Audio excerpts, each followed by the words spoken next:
Okay, morning. So, kararating lang natin ng ating pagja-jogging. So, anyway, sa atin yan, so wala na tayong pagdadaan ng pang-obstacle. Maybe paatrasin tayo dito sa ating yard. Pero tapos na tayo lahat ng ating requirements. So, kaya lagi kong pinaalala mga buddy na kasamahan natin papunta rito sa Europe. Alalahanin natin ang pagpunta rito ay hindi pakikipagsapalaran kung talagang ikaw ay trailer truck driver. So, tama. Pero pag skilled ka naman, alam mo na kaya mo at alam mo na makakapasa ka. So, lagi kong sinasabi, ang isa sa pinaka-struggle natin, lalo na pag nagkakaedad na tayo, so, 47 years old na tayo, so medyo bumababa yung memorization natin, bumababa yung talas ng utak natin, lalo na sa pagkakabesa ng mga memorization natin o pag-alala sa mga nireview natin. Doon tayo so ewan ko lang, hindi naman lahat siguro. Pero unang-una, pag skilled trailer truck driver ka, articulated driver ka, wala nang question yan, no? Makakapasa ka ba o hindi? Okay? So of course, pangalawa dyan, skill din yung pag-iintindi ng mga tanong o question ng mga, siyempre, tayo ang dadayo, mag-a-adjust tayo, mag-aaral tayo ng English. So, hindi pwedeng hindi natin aralin ang pag-English. Kahit yung English karabaw lang. Kasi pagdating mo rito, yung mga taga rito, hindi rin marunong mag-English eh. Okay? So, mga gamit mo lang yung Englishan dyan, of course, dyan sa immigration. Kailangan, kung tinanong niya, rekta na naiintindihan mo yung pinaka point ng kanyang tanong. So, kailangan yun. So, isa pa, sa mga nagpapatagal sa interview, okay, ay yung pagtanong ng isang foreigner at yung kanyang pananalita ay napaka-slang. Inunguya niya yung salita ng English. So, ganoon naman talaga sila magsalita. Pero kailangan mong kahit mga 2 or 3 words na mapagdugtong doon na maiintindihan mo ay makakadirekta ka sa tanong. So, kaya nagtatagal ang interview dahil itong taga-interview na sa immigration ay naghahanap siya sa kanyang isipan yung mas mababaw na tanong doon sa unang tinanong niya sa'yo.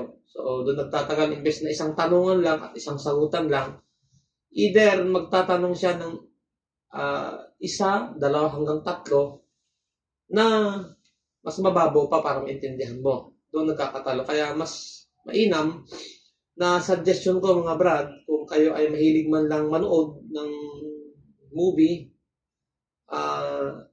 nakaka-catch up ka ng mga kataga doon sa English, manood ka ng English movie, makakatulong yun sa'yo. At para mas mahasa konti yung IQ mo sa pagsalo ng mga tanong. So, at magbasa-basa. Yun lang ang suggestion ko. Kasi talagang hindi po pwedeng hindi mo maintindihan ang tanong. Kasi maraming bumabagsak dyan sa immigration, lalong-lalo na pag hindi ka makakapasa sa interview. Yan lang naman yung pinakamahirap dyan sa Pilipinas eh. Yun. Pagdating mo rito, okay, magagamit mo na naman ang Englishan kapag ikaw ay binigyan ng instruction ng inyong mga managers. Of course, yung delivery, kailangan mo maintindihan kung saan ka ipapadala, saan ka, ano yung mga dokumento mo, maintindihan mo, paano mo fill upan. Anyway, dito naman ay mag-aaral ka. So, pagdating mo dito, okay, so, marami pa rin bumabagsak dito. Okay, so, meron na nga kaming dito sa kaming kumpanya, pinapauwi na nga eh. Nakakaawa nga kasi kahit anong gawin, ewan ko kung paano nakapasa sa trade test doon sa kanilang bansa. Hindi ko na babanggitin kung Pilipino man o ano. Sila ay babalik sa pag-aaral. At pag bumalik ka sa pag-aaral, sa unang sabak mo ng 4 na linggo sa pag-aaral, sagot yan ng kumpanya mo. Pero kapag hindi ka pumasa, dito lang ka sa Canada. Pero pag hindi ka pumasa, kung gusto mong umulit sa pag-aaral, babayaran mo na yung daily mo. Doon. So anyway, kung saan ka lang naman bumagsak, doon yung babalikan mo. 1 week, magbabayad ka ng €50 a day. Ganun yung kahalaga. Kaya ang pag-aaral, mga brad, pag pumunta kayo rito, isa puso nyo na. Huwag nyo munang isipin yung manibela. Okay? Ang manibela, yan ang buong buhay na natin natatrabahuin pagkatapos ng obstacle sa eskwelahan, okay, sa theory. Of course, ang theory dyan, yung papag-aral, yung discussion, kailangan mo may pasalat yun. Bawat company, mayroong rate. Kami, dito sa company, kailangan makakuha ka ng 80% pataas. Pag 80 pababa, bagsak, balik ka sa eskwelahan. Ganun yun. So, merong, dito sa company namin, meron kang iti-take na 5 na final examination. Okay? Sa theory. Okay? Unang-una, yung diniscuss. Okay? Yung tachograph, yung CMR. CMR, maintindihan nyo yan pag nandito na kayo.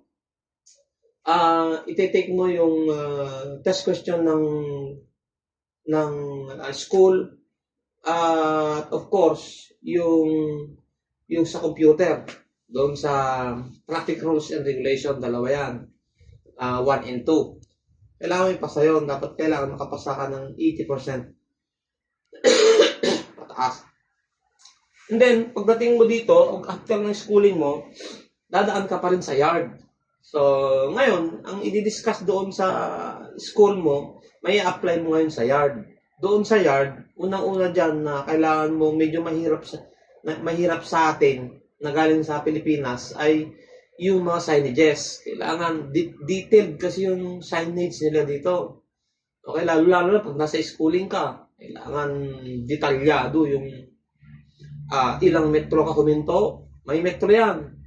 Pag may nakasulat na stop, 4 meters before hinto ka. May mga ganun. So, anyway, mapapag-aralan nyo pag nandito kayo. Walang pupunta rito sa Europe na hindi dadaan sa pag-aaral. Kasi, pag di ka nag-aral dito, sa totoo lang, hindi mo alam ang ginagawa mo sa kalsada. Kasi, magkakaiba ang signages dito. Okay? At kung ikaw ay hindi sumunod sa signages dito, ubus ang sahod mo, Brad. For sure. Okay? Kasi, wala nang magsisita sa'yo dyan na police. Kasi papadalahan ka na lang ng ticket sa kumpanya mo. Okay? So, babayaran ni kumpanya mo, pag nagsahod ka, sa sahod. Ganun yun. So, kailangan, may pasa natin yun. So, sa yard, city driving ang tawag doon sa mga pag-ikot mo sa syudad. Kasi lahat ng mga signages ipapadaan ka ng instructor mo doon. Kailangan detail. Bawat signages ay kailangan mong mabigyan ng angkop na hakbang, angkop na paghinto, angkop na paggamit ng mga stop signs or traffic rules and regulation. Yun. So, marami tayong ipupus dito. Pagkatapos niyan, ay dadaan ka sa yard. O sa yard naman, ayun na. Doon mo na magagamit yung atrasan. So, kung ikaw ay nakapag-drive na ng kaya pala 2 to 3 years ang kanilang kasi kailangan may skill ka dito, kailangan mo ipasa mo sa yard. Kasi meron tayong papasukan na isang dangkal lang ang atrasan mo doon. Pero kung mag-skilled ka sa Pilipinas, dati nang biyahe ka, hindi na problema sa'yo yun. Okay? Hindi na problema sa'yo. Okay? Sa school pa pala, nakalimutan ko. Meron pang stimulator. Ibig sabihin, doon ka sa computer magdadrive. Kailangan ipasa mo yun. Ang score naman doon ay kailangan makapasa ka 40.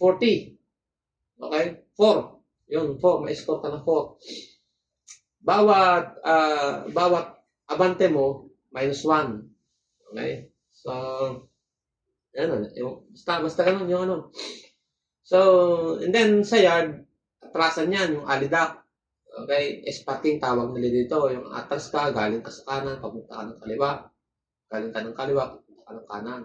At saka, 45 degrees. Kung hindi na masyadong mahirap yan sa mga skid.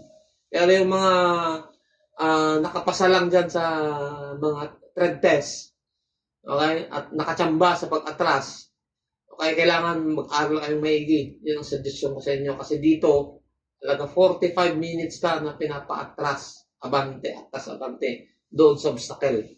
Ng left and right, na pag-atras, ipapasok mo yung ano doon, may mga obstacle doon, may mga atrasan tayo doon na masiskip.